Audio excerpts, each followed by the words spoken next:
Excelentíssimo Senhor Presidente da Academia de Marinha, excelentíssimos Senhores Almirantes, antigos chefes de Estado-Maior da Armada, excelentíssimo Senhor Almirante, antigo Presidente do Supremo Tribunal Militar, excelentíssimo Senhor Vice-Almirante, chefe de Estado-Maior da Armada, excelentíssimos Senhores Membros do Conselho Académico, excelentíssimos Senhores Almirantes, Senhores Oficiais, ilustres académicos, minhas senhoras e meus senhores. Antes de começar esta apresentação, e desde já agradeço a disponibilidade da Academia da Marinha para o fazer, permitam que convosco partilhe só um cumprimento por demais devido ao trabalho que foi desenvolvido por esta Academia no apoio às celebrações do Dia da Marinha.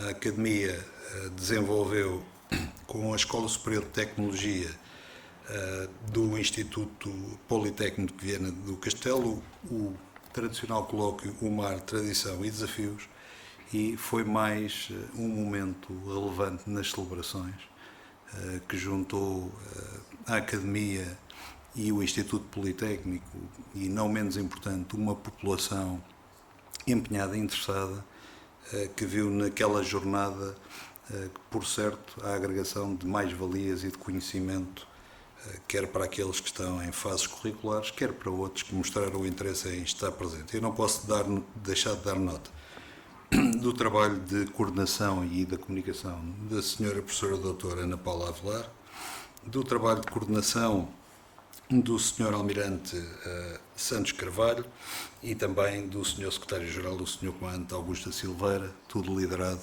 de forma esclarecida pelo senhor presidente da Academia. Muito obrigado. E creiam, Vossas Excelências, que foi um momento alto das nossas celebrações.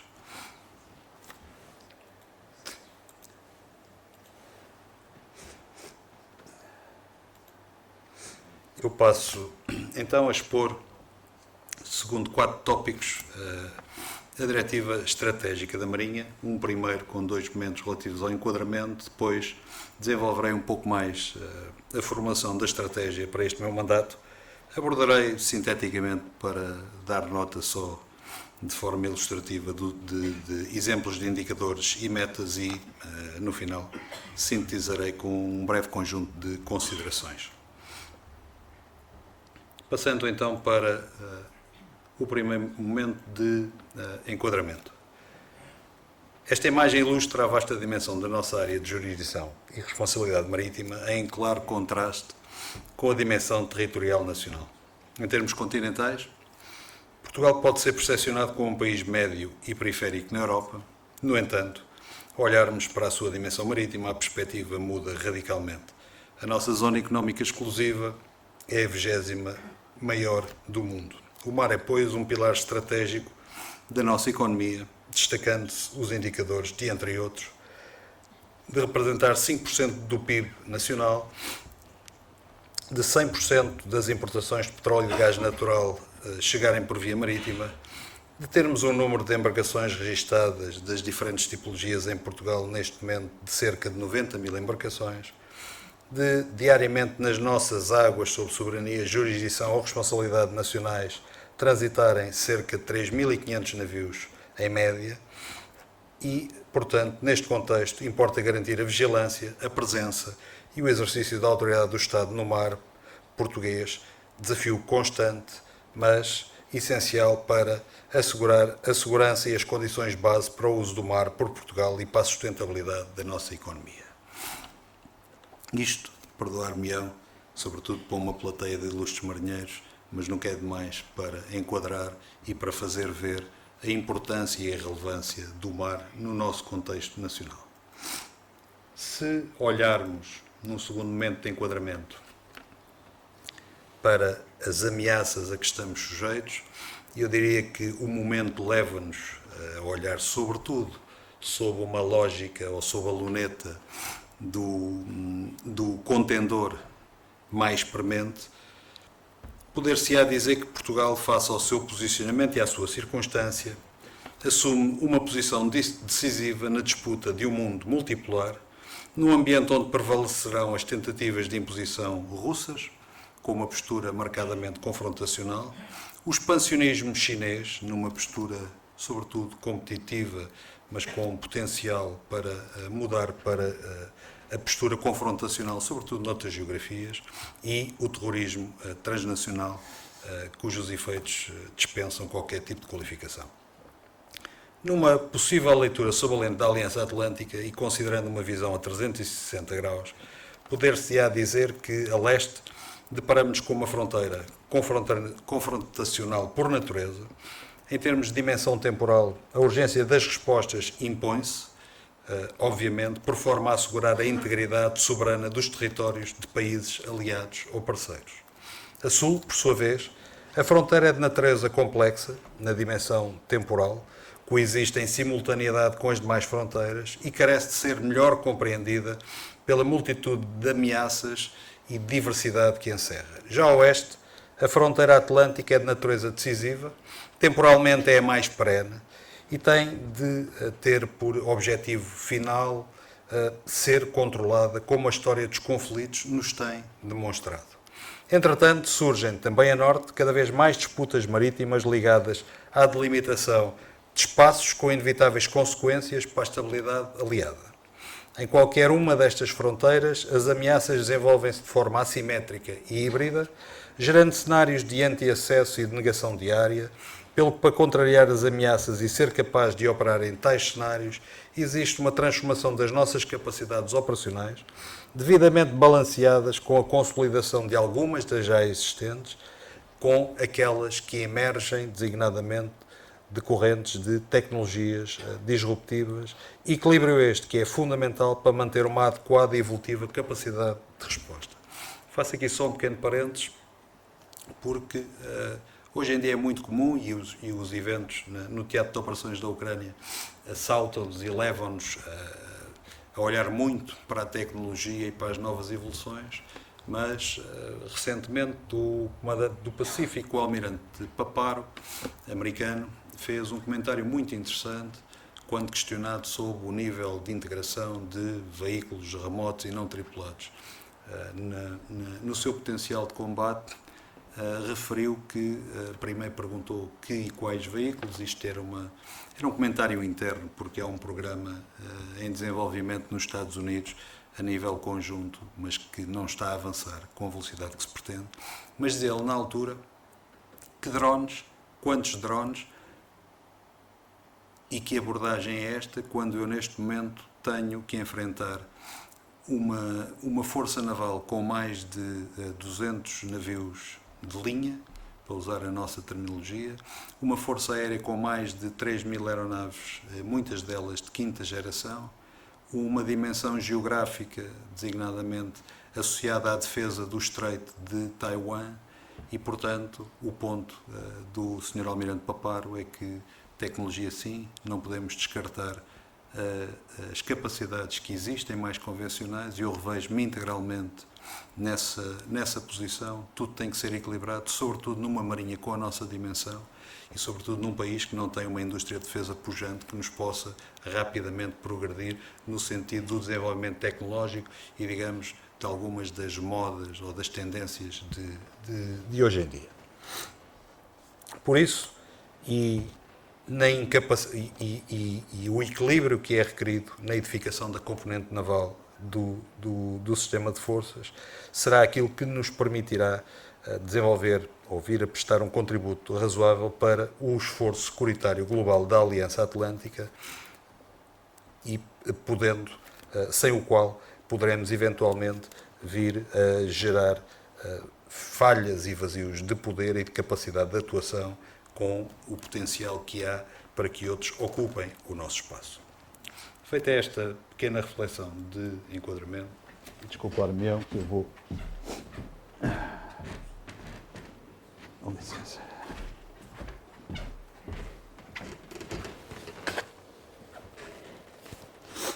Passarei agora a elaborar sobre a estratégia formulada.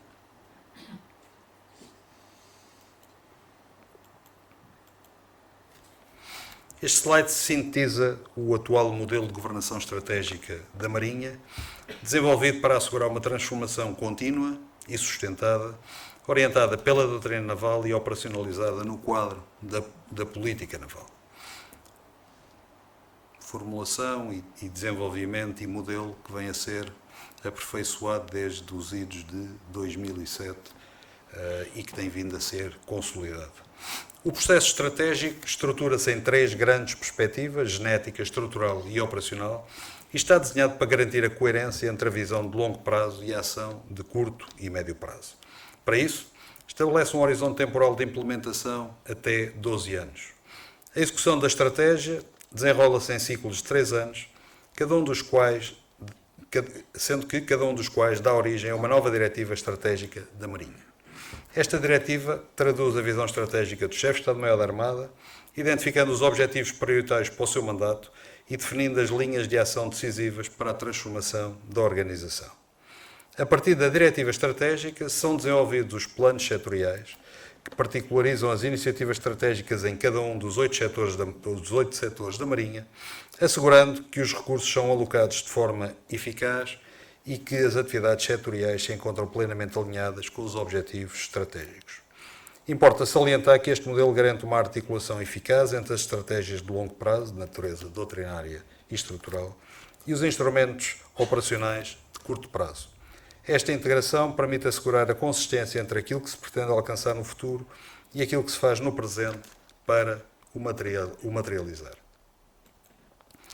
O encadeamento do processo estratégico da Marinha parte das estratégias genética, estrutural e operacional e desenvolve-se subsequentemente através da Diretiva Estratégica da Marinha, dos planos setoriais e, por fim, dos planos de atividades e das propostas orçamentais anuais. Cada fase traduz-se em objetivos, linhas de ação e iniciativas, garantindo o alinhamento entre a visão e a execução da estratégia. Trata-se de um modelo integrado que assegura coerência no planeamento, promovendo uma gestão estratégica eficaz, eficiente e disciplinada, sustentada em ciclos sequenciais e alinhados com os objetivos da Marinha. Faço um segundo parêntese, só para dar nota de que, onde nós vemos aqui no processo, neste momento, os planos setoriais, atualmente, no processo estratégico da Marinha, vertido doutrinariamente no PA 34, ainda estão em vigor as diretivas setoriais. Avancei neste meu mandato para esta alteração, que depois, a ser validada, a refletir-se-á no PA 34, fruto de experiência e de trabalho que foi desenvolvido no Estado-Maior-General das Forças Armadas, em que se passou deixaram de se fazer diretivas setoriais tal como nós as conhecíamos e passaram-se a fazer planos setoriais, obviamente também liderados pelos titulares dos setores, mas mais objetivados para a entrega para os entregáveis, com a definição clara de objetivos e agilizando o processo, tornando-o menos pesado. Vamos fazer neste meu ciclo de comando uma reflexão sobre esta alteração. Funcionou no EN, foi uma realidade diferente, desde logo porque o nível de maturidade do planeamento estratégico no Estado-Maior-General e da gestão estratégica, aliás, é manifestamente inferior pelas diferenças de cultura dos ramos e por graus diferentes de maturação destes processos nos diferentes ramos. Foi uma abordagem feita no período em que eu servi no Estado-Maior-General e que eu espero que consigamos implementá-la com alguns ganhos de simplificação do processo que até agora temos em vigor. No mais, todo o nosso desenvolvimento doutrinário e conceptual sustenta-se à partida no desenvolvimento do mapa da estratégia. Este mapa, o mapa da estratégia, procura representar de forma visualmente apelativa a estratégia para estes meus próximos anos de mandato. É encimada pela visão que assenta numa declaração simples e abrangente, e alguns dos senhores almirantes aqui presentes com quem eu trabalhei no Estado-Maior da Armada reconhecerão a visão, tem uma alteração semântica. Recuperei aquilo que era a formulação num primeiro momento, de termos uma marinha firme na defesa, empenhada na segurança e desta vez não parceira no desenvolvimento, mas eu penso que podemos ser mais ambiciosos e ser catalisadora no desenvolvimento, mas eu na altura, por ter estado a trabalhar num primeiro momento do desenvolvimento da documentação estruturante, considerei muito feliz formulação de visão e recuperei-a agora com esta alteração no que diz respeito ao potencial que nós temos para colaborar no desenvolvimento, pensando que temos muito mais do que o potencial para ser parceiro, mas para acelerar algumas áreas de desenvolvimento. Esta formulação de uma marinha firme na defesa, empenhada na segurança e catalisadora no desenvolvimento, reflete a capacidade, a versatilidade e a relevância da Marinha no cumprimento de um vasto leque de tarefas no âmbito das funções conceptualizadas naquilo que é o triângulo conceptual e de base das funções e missões do poder naval e virá a culminar no objetivo final da missão, que de uma forma necessariamente abreviada é aqui apresentada como cumprir Portugal no mar e a partir do mar ao serviço dos portugueses. O mapa tem na base os valores institucionais, que aliás recebi do meu antecessor e que mantenho, que pautam a atuação de todos os que servem Portugal na Marinha e que destacam a lealdade, a integridade, a honra, a disciplina e a coragem. Valores que exigem, cuja implementação e a cultura dia a dia exigem lideranças de proximidade que, salvaguardando as tradições navais e o espírito marinheiro, sejam capazes de promover elevados sentido do dever e espírito de sacrifício, fomentar ambientes de trabalho motivadores e assegurar um ideal de evolução contínua. Ao centro, o mapa apresenta de forma matricial os 9 objetivos estratégicos delineados em linha com as perspectivas de gestão genética, estrutural e operacional, traduzindo visualmente a estratégia definida para o mandato. Destes destacam-se 2 objetivos estratégicos prioritários para o meu mandato.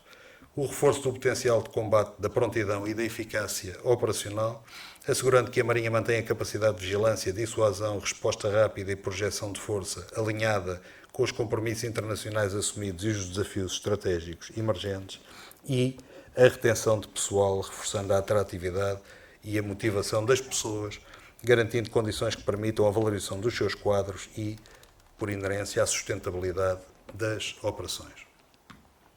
Passando agora a detalhar cada uma das perspectivas e começando pela perspectiva genética.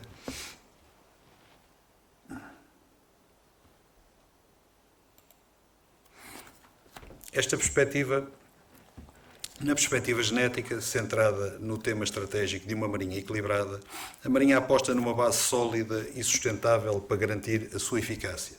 O primeiro objetivo estratégico incide em melhorar a atratividade e a motivação do pessoal, assegurando uma marinha inclusiva e capaz de captar e reter os melhores talentos.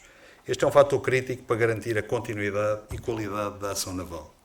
O segundo objetivo foca-se em potenciar a edificação e sustentação da componente naval do sistema de forças, garantindo meios modernos e prontos para responder aos desafios estratégicos e operacionais.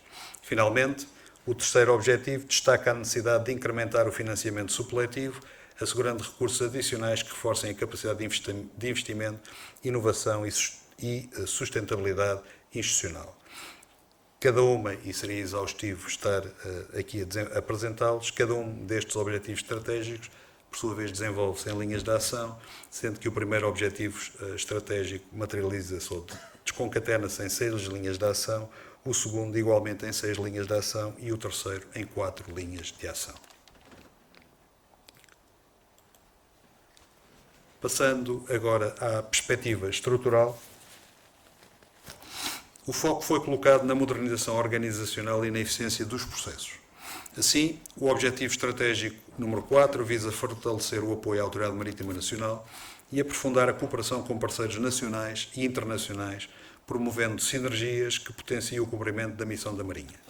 Já o objetivo estratégico número 5 procura aperfeiçoar a eficiência dos processos e a gestão dos recursos, com destaque para o controle interno e a gestão do risco, alinhados com a transformação digital.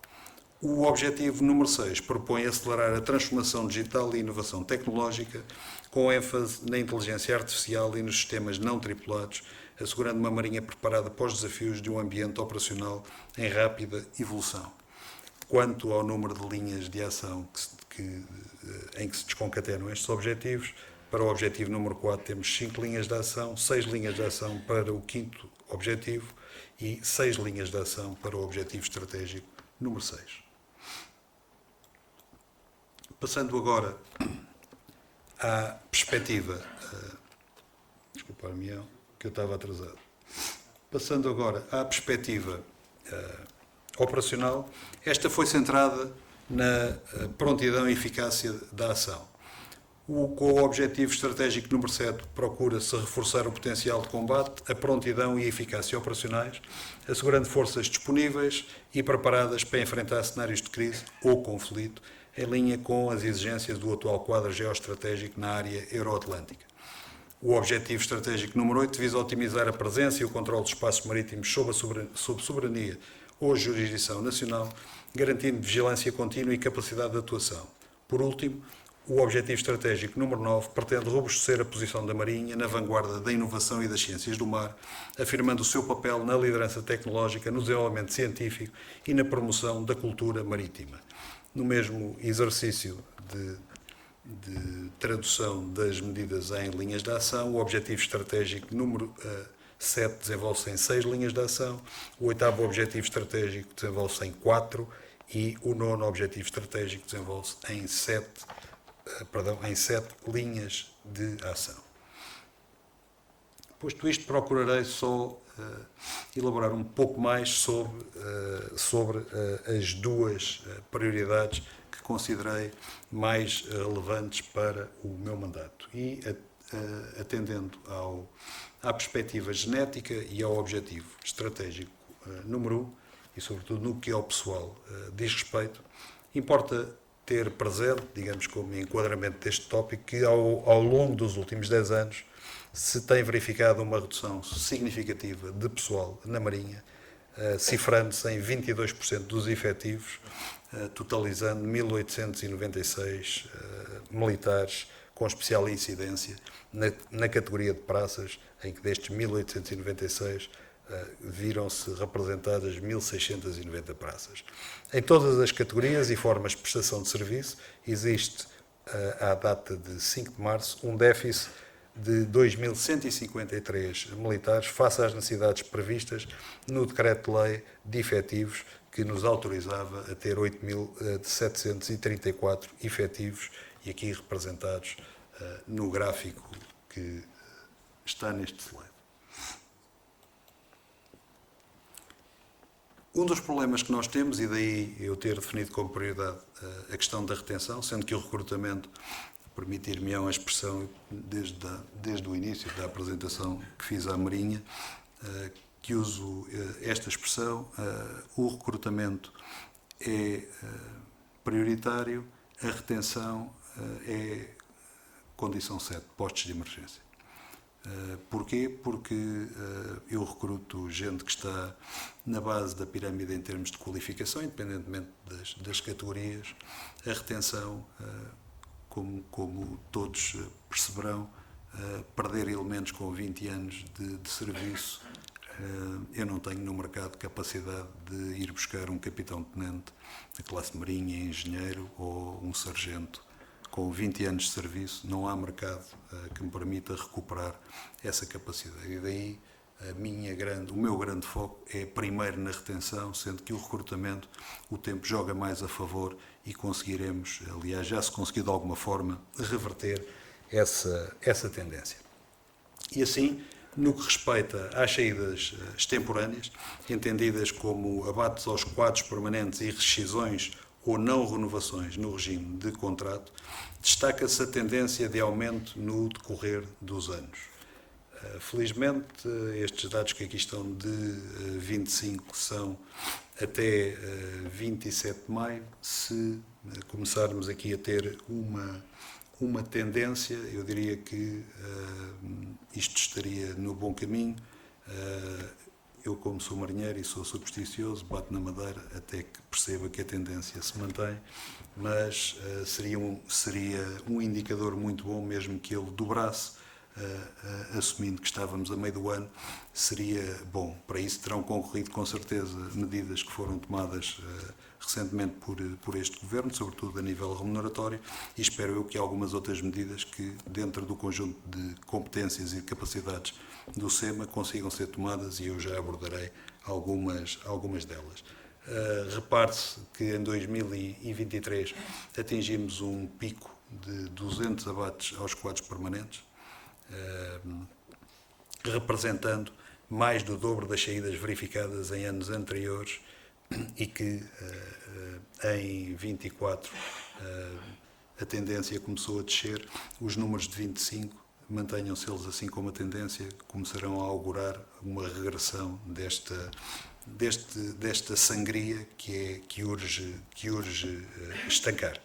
Já no que respeita ao regime de contrato, se em 2023 tinham rescindido 85 militares ou não renovaram o contrato e 46 tinham atingido o limite máximo do tempo em regime de contrato, em 2014 os números passaram para 16 rescisões ou não renovações e 104 militares a atingirem o limite máximo do contrato. Isto para nós e das conversas e dos briefings que tenho tido setoriais pelos titulares dos setores da Marinha, e neste caso em particular do setor do pessoal, obriga cada vez mais, e já o tenho dito e aprendi com muitos dos senhores almirantes que aqui estão, que a dependência e eu diria mesmo a adição que a Marinha tem ao planeamento é cada vez mais importante cultivar e cuidar dela, porque o planeamento aqui é fundamental. O planeamento, a capacidade de analisar e tentar identificar tendências para não sermos confrontados com o facto consumado e, pelo menos, termos capacidade de desenvolver planos de aquisição de pessoal razoáveis, realistas e que nos permitam depois gerir o conjunto de solicitações que temos para o pessoal. Estão ali também identificadas, porque vão sendo feitos questionários frequentemente para tentar perceber quais são, por um lado, as percepções do pessoal na organização, mas depois nos momentos das saídas, para tentar caracterizar a razão da saída, estão aqui apresentadas e vê-se que, à data destes questionários, a razão principal tinha a ver com questões financeiras, sistema remuneratório, oportunidades profissionais mais vantajosas, incluindo o acesso a carreiras nas Forças e Serviços de Segurança ou na Autoridade Nacional de Emergência e Proteção Civil.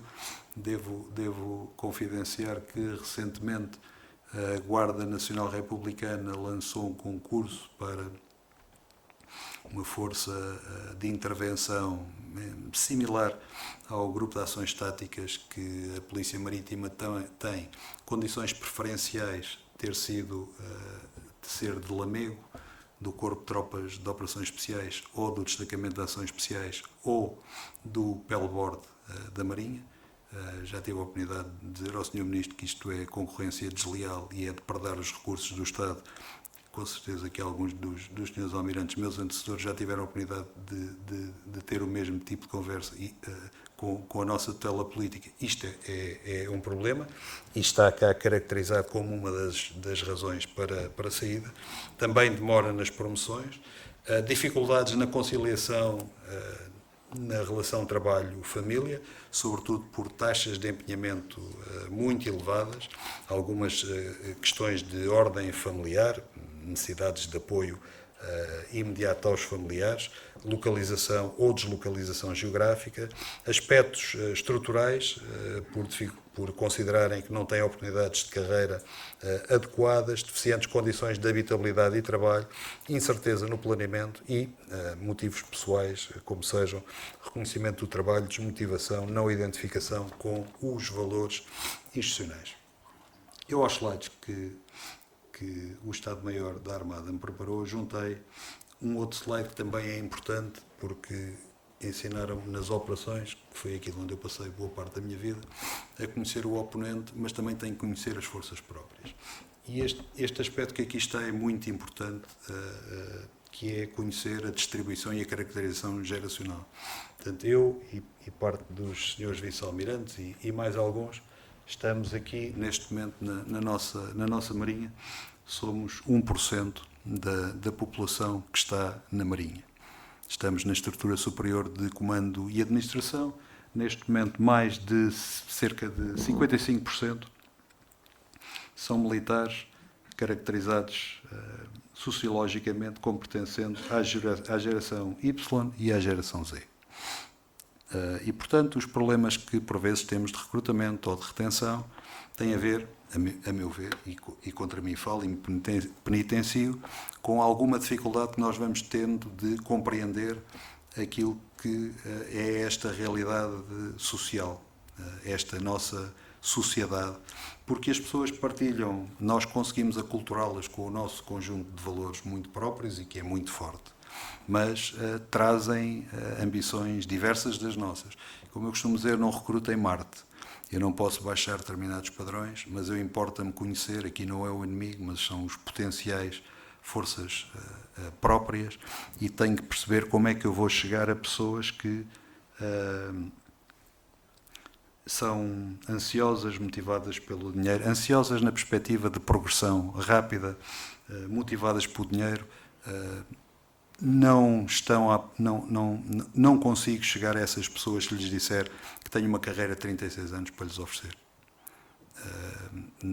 É assim. Portanto, isto para mim passou a ser um dado objetivo do problema, não é um lamento, não é sequer, eu não o quero ver como um constrangimento, nem como uma restrição, falando em terminologia operacional.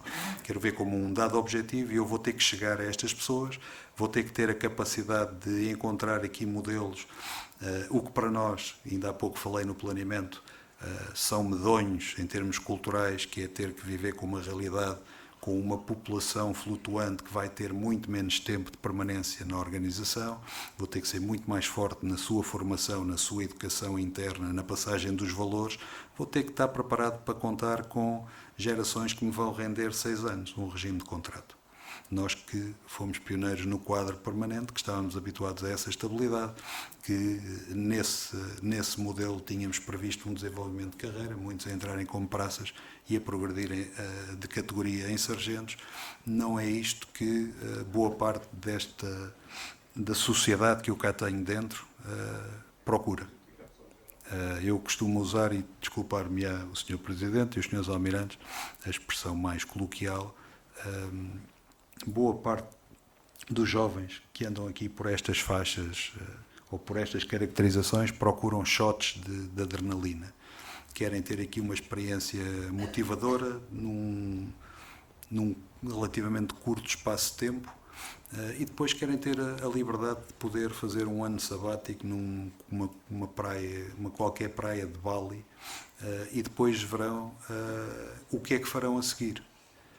Não estão, a muitos poucos eu conseguirei chegar com aquilo com que eu vim para a Marinha, com uma perspectiva de carreira, uma vida de 36 anos de serviço, e portanto mas eu não vejo, isto não é um lamento, isto para mim é um desafio. É um desafio e a nossa organização vai ter que se adaptar, porque senão vamos deixar de ser relevantes e perdemos significado. Portanto, isto para mim é um dado objetivo do problema neste momento e vamos ter que nos adaptar.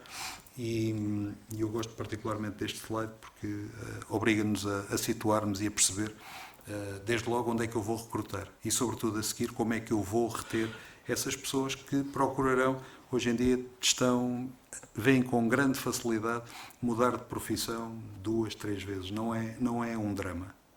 É algo para o qual estão predispostos, percebem que há uma grande evolução da sociedade e em termos tecnológicos, em termos dos saberes, em termos dos conhecimentos, e veem com naturalidade que, passado um primeiro ciclo, tenham que se reformatar e responder a outros desafios. Para uma organização como a nossa, que gosta do planeamento constante, é um desafio, é estimulante, no mínimo, é o que eu posso dizer. Portanto, Vossas Excelências não vejam isto como um lamento, lá está, na minha lógica das operações, isto é um dado objetivo do problema com o qual eu tenho que lidar.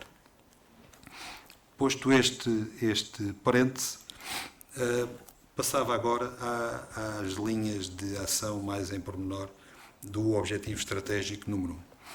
Este objetivo, como eu referi há pouco, mas entretanto tive este terceiro parênteses, está associado à prioridade da melhoria da retenção do pessoal e visa reforçar a atratividade e a motivação na Marinha. Para o concretizar, foram definidas várias linhas de ação orientadas para o reconhecimento, a valorização da condição militar e para o bem-estar do pessoal.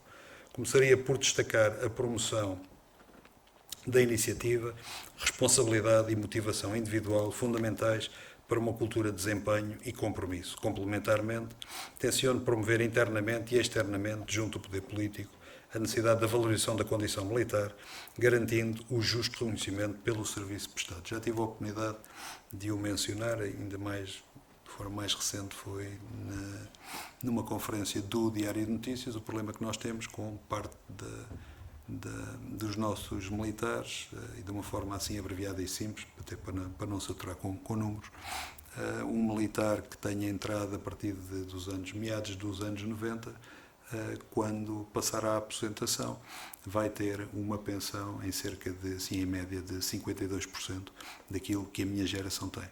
E, portanto, eu diria que se a Escola Naval, a Academia da Força Aérea e a Academia Militar estiverem a fazer o seu trabalho, que é formar pessoas para pensar, para decidir, estes militares chegarão ali por volta dos 40 anos e estará na altura de fazer o seu ponto ao meio-dia e verem se vão continuar na nossa carreira ou se, estando já preparados e sendo uma geração que pensa de outra forma, se está na altura deles fecharem esse ciclo, reformatarem-se e prosseguirem noutro sentido. E este aspecto, para mim, no âmbito da retenção, é um aspecto no qual eu tenho procurado sensibilizar o senhor Ministro. Paralelamente, serão promovidas medidas de bem-estar físico e psicológico, incluindo segurança no trabalho, saúde e atividade física, essenciais para a resiliência individual e coletiva. Adicionalmente, prevejo o reforço da componente assistencial, nomeadamente no apoio à saúde e ao bem-estar social. Uma cultura de liderança de proximidade é também uma linha-chave essencial para fomentar confiança, coesão e sentido de pertença. Por fim, aposta-se na implementação de mecanismos de conciliação entre a vida profissional e familiar, como forma de reter talento e garantir uma marinha mais inclusiva e sustentável no tempo. O que é que o SEMA, quais são algumas das áreas em que o Comando da Marinha tem capacidade de atuar? Tive a oportunidade e tive a sorte do meu antecessor, o Sr. Almirante Gouveia Melo, ter lançado um conjunto de programas na área das infraestruturas, fossem a construção da aldeia naval, que já está numa fase razoavelmente adiantada, que se pretende ver concluída ainda este ano, quer um trabalho sistematizado de remodelação de cobertas, até agora na base naval, e eu vou procurar estendê-los aqui às instalações centrais de Marinha. Isto porquê? Porque aqui, como é comumente sabido, na região de Lisboa, ter a oportunidade, ou se é de cá, ou quem venha para Lisboa, terá muita dificuldade em alugar uma habitação condigna para poder desenvolver a sua atividade aqui na Marinha, aqueles que não são aqui da região de Lisboa. Portanto, eu estou a continuar o trabalho que o Almirante Melo iniciou, estou a tentar reforçá-lo aqui nas instalações centrais de Marinha, porque é um problema que também temos, sobretudo com oficiais do regime de contrato, e este ano vamos cessar agora no final de maio um programa que vínhamos a desenvolver com a agência Frontex, em que formávamos os seus inspectores na Escola da Autoridade Marítima e, para esse efeito, em termos de infraestruturas, disponibilizávamos a messa residencial da BNL. Tudo ponderado entre o que estávamos, a mais-valia em que se estava a constituir esta parceria e a nossa necessidade de ter alojamento para o nosso pessoal, foi decidido terminar esta parceria com a agência Frontex, o que me vai permitir ter alojamento na messa residencial e libertá-lo para o pessoal. Porque há pessoal a viver a partilhar quartos, quer dizer, aquilo que há aqui na Marinha, uma vez mais, é aquilo que nós vamos ouvindo das histórias aqui na região de Lisboa, da dificuldade, dos preços, e isto é o tipo de coisas que o Comando da Marinha tem ao seu alcance de fazer, e estamos muito focados no desenvolvimento de medidas nesse sentido, de requalificação do nosso parque de edificado no que ao alojamento diz respeito e da sua disponibilização ao pessoal. Passando agora à segunda prioridade, no domínio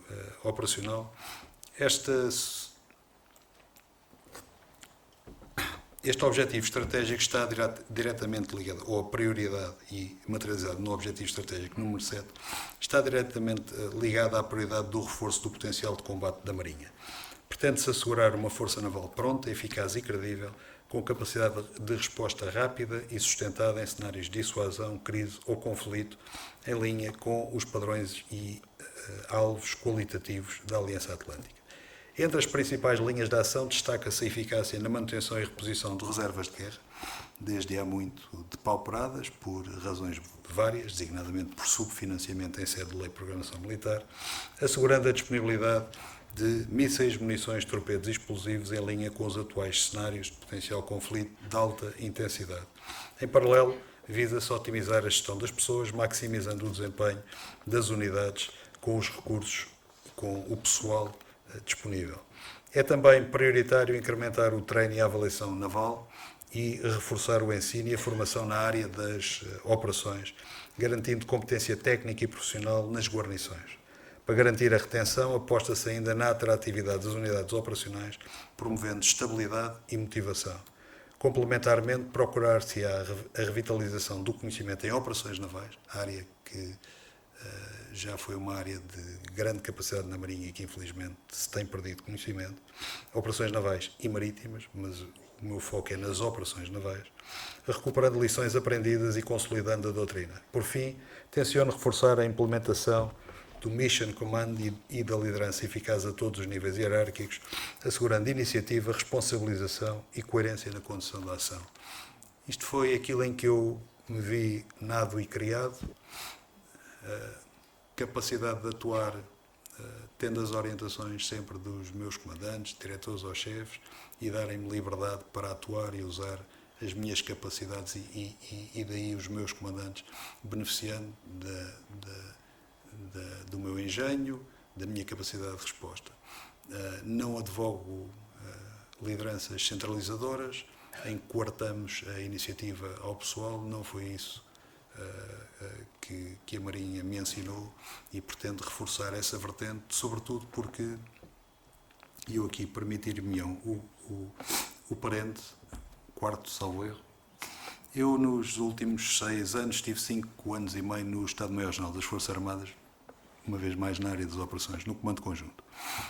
E compreenderão que há matérias que neste fórum eu não poderei partilhar convosco, face à reserva que sobre elas impende, mas tive o privilégio de trabalhar em particular com 2 dos Joint Command Forces, concretamente, o de Nápoles e o de Norfolk. E a geografia aqui desfavorece-nos um pouco, porque a distância a que estamos do conflito hoje em dia, quando eu digo desfavorece-nos a nós, sociedade, não a nós, militares, porque temos noção que é tudo muito longe, e o facto de eu ter trabalhado muito, por inerência de funções, muito com a Aliança Atlântica, aliás, onde tinha trabalhado boa parte da minha vida, mas sobretudo a bordo, acreditem que o sentido de urgência que existe na Aliança quanto à emergência de uma ameaça é muito superior à percepção que nós temos na nossa sociedade, mesmo em algumas elites informadas e decisores que deveriam estar mais alertados. E daí eu ter identificado esta minha prioridade operacional, que é reforçar o potencial de combate. Eu, como qualquer comandante, e muitos dos senhores que aqui estão também o foram, eu quero ter a certeza que dou o máximo de condições às minhas guarnições e, sobretudo, para os meios que estão atribuídos às forças de mais elevada prontidão da Aliança Atlântica, que eu lhes dou o máximo de condições, desde logo no treino das guarnições, no material que lhes é disponibilizado, para que, se vierem a ser chamados para participar em cenários de grande complexidade ou alta intensidade, eu tenho a certeza que lhes dei o mínimo de condições para que eles possam estar a operar nos cenários que lhes vier a ser exigido. E daí essa ser uma das minhas grandes prioridades para o mandato, e daí a necessidade de querer incrementar o treino e querer incrementar o conhecimento da tática, robustecer o Centro de Instrução de Tática Naval, torná-lo como o polo de conhecimento que foi em tempos, que vai demorar tempo, que nada disto se faz de um momento para o outro, mas nós precisamos de voltar às operações navais. Andamos muitos anos a fazer operações marítimas, nas operações de embarque éramos muito bons a fazer isso desde os anos 90. Passamos a maior parte do tempo em operações marítimas, menos em operações navais. E são tempos, os tempos que potencialmente se avizinham são tempos de operações navais. E, portanto, daí esta minha prioridade e este meu foco não tem só a ver com o facto do meu antecedente, mas até do meu antecedente recente, pelo contacto que eu tive com planos desenvolvidos no seio da Aliança e, portanto, o momento é um momento bastante sério. Desculpar-me-ão, para tão ilustre plateia, pode parecer soberba da minha parte, e muitos dos senhores que aqui estão, inclusive, combateram em teatros de operações, em cenários de guerra. Os momentos são preocupantes, nós, a geografia, põe-nos assim numa posição mais recatada, não ligamos muito, mas é um momento em que eu, como comandante da Marinha, tenho que garantir que dou condições ao meu pessoal e que respondo aos padrões que a NATO me exige para, se vier a ter que disponibilizar os meios, e daí a importância que dei a este aspecto que aqui está. Por outro lado, um aspecto também conexo com isto. Recentemente e nos últimos anos, a Marinha deu um salto brutal em termos de liderança nas áreas da inovação e nas áreas dos veículos autónomos não tripulados. O exercício REPMUS é um excelente exemplo disso. Tornámos uma referência no seio da Aliança Atlântica, mas o pendor tem sido marcadamente na área tecnológica. E, portanto, eu pretendo também, durante este meu mandato, fazer uma aproximação da tática à tecnologia.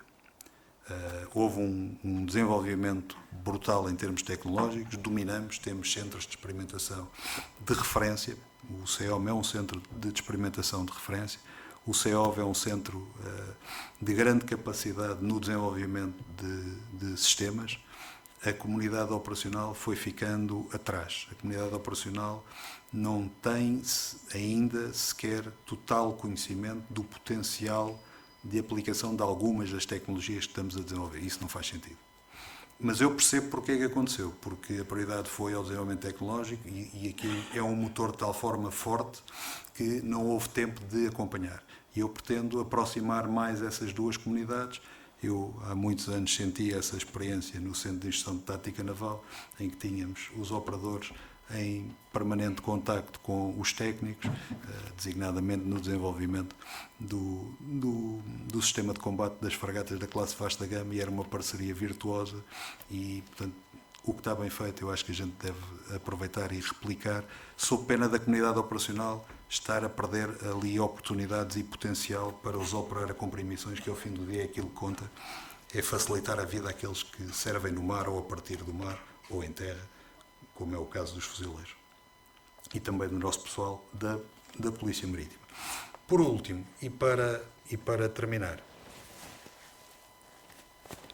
e antes de passar às considerações finais, só uma breve alusão.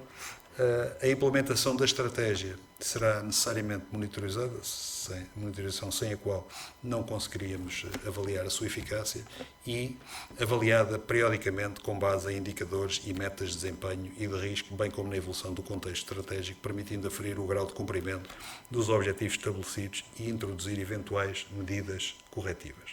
Disso dou exemplo de indicadores e metas. Como está aqui o KPI, é o indicador de desempenho na terminologia anglo-saxónica, e, portanto, para assegurar uma monitorização eficaz e o controle da execução da estratégia, foram definidos um conjunto de indicadores que avaliam o grau de concretização dos objetivos estratégicos em relação às metas estabelecidas. Estes indicadores permitem medir o progresso alcançado e identificar áreas de melhoria e prever tendências futuras, proporcionando uma visão integrada do desempenho estratégico. Este é um dos exemplos de indicador construído, neste caso para o objetivo estratégico número 1, melhorar a atratividade e a motivação do pessoal. Adicionalmente aos indicadores e metas de desempenho, foram pela primeira vez identificados indicadores-chave de risco, permitindo ter uma visão preditiva e identificando sinais de alerta para riscos com impacto nos objetivos estratégicos. A utilização combinada destes indicadores permite uma abordagem equilibrada. Avalia-se o cumprimento das metas de curto prazo, enquanto se antecipa o desempenho futuro numa perspectiva de longo prazo que assegura a evolução contínua da Marinha. Isto é uma área da gestão de risco que tem vindo a ser desenvolvida no Estado-Maior da Armada e com a colaboração também da Inspeção-Geral de Marinha face à interligação e à interpenetração das áreas, e estamos agora pela primeira vez a introduzir estes indicadores no âmbito da diretiva estratégica. Por último, e passando às considerações finais. Esta que aqui está é uma reflexão que tem a ver sobretudo com o domínio genético. Está muito em voga o duplo uso, aliás a Marinha foi precursora na sua conceptualização, e o duplo uso, no que a Marinha respeita, atravessa as dimensões ou as perspectivas genética, estrutural e operacional, ou seja, da obtenção dos meios, da sua organização e preparação e do seu emprego. Mas eu tenho ultimamente, já quando estava no SECOM, em palestras que fazia no IUM, alertado para esta questão, que é o duplo uso tem que ser visto nesta lógica. E, sobretudo, face ao ambiente em que vivemos hoje em dia. Nós não podemos continuar a comprar carros de bombeiros e dizer que depois os pintamos de cinzento. Portanto, combate os fogos, pinto-os de cinzento e vou para o combate. Eu preciso, eventualmente, de comprar carros de combate que depois possam ser reconvertidos para carros de bombeiros. E isto é fundamental, porque avizinham-se e foram anunciados ou proclamados grandes programas de investimento. O duplo uso é sempre muito apelativo em termos políticos. Esta é a abordagem que eu pretendo fazer ao duplo uso, é a interpretação do duplo uso no domínio genético enquanto eu for comandante da Marinha. Não posso querer ter meios que são vocacionados para o low end do conflito e depois querer usá-los, mesmo sabendo que tivemos excelentes exemplos.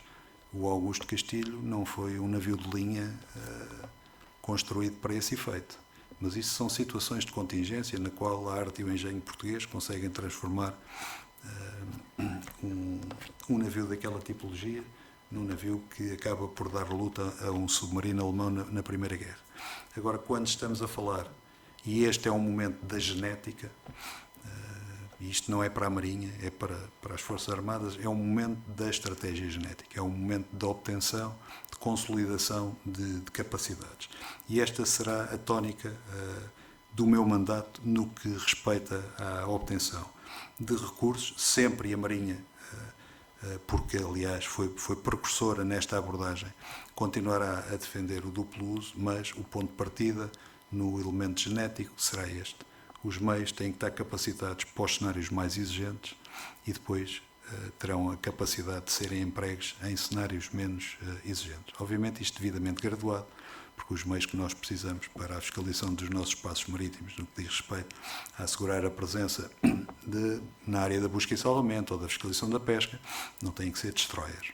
Mas, portanto, tudo graduado e no conjunto de capacidades, e usando uma imagem que o Sr. Almirante Cajeira-Bilo usava no Estado-Maior da Armada, que era da Marinha equilibrada e de uma cómoda com várias gavetas e que tinha um bocadinho de tudo para permitir o equilíbrio e não um grau de especialização que nos levasse só para uma determinada área. Nós precisamos disso, devidamente ponderado, atento aos recursos e às capacidades que o país tem para nos disponibilizar, mas esta será a abordagem, porque eu temo que haja algumas pulsões em ver isto de forma inversa, comprar material civil, esperando que ele depois, com alguma bênção divina, consiga tornar-se material militar. Por último, e para sintetizar, creio que o tempo já vai um pouco longo, em síntese, com esta estratégia de continuidade, e isto para mim é algo muito importante, porque a Marinha é uma construção inacabada, mas sempre em contínuo. Aquilo que que os meus antecessores fizeram, aquilo que eu faço e aquilo que os meus sucessores virão a fazer é continuar a trabalhar no rumo base que é a doutrina e ajustar pontualmente com a nossa política e com a envolvente e a nossa circunstância e também com alguma capacidade que temos de influenciar por traços próprios de caráter e de liderança, mas isto é um trabalho sempre inacabado, sempre evolutivo e em que nós entregamos o quarto de uns para os outros e procuramos entregar sempre melhor do que aquilo que recebemos. E, portanto, nesta estratégia que eu pretendo de continuidade, com esta diretiva, há uma nova orientação estratégica, seguindo o rumo base que está consagrado na doutrina, novos objetivos, cerca de 50 linhas de ação. Tenho um foco claro para duas prioridades para o mandato, que são muito mais de curto prazo, e tem aqui uma criação inovadora de indicadores de risco. Com isto, Sr. Presidente, Srs. Almirantes Antigos Semas, Sr. Almirante Antigo Presidente do Supremo Tribunal Militar, Srs. Almirantes, distintos convidados, termino esta apresentação. Muito obrigado pelo tempo que vos tomei. Foi um grato prazer poder partilhar com tão distinta audiência aquilo que para já são as ideias base para o meu mandato. Muito obrigado.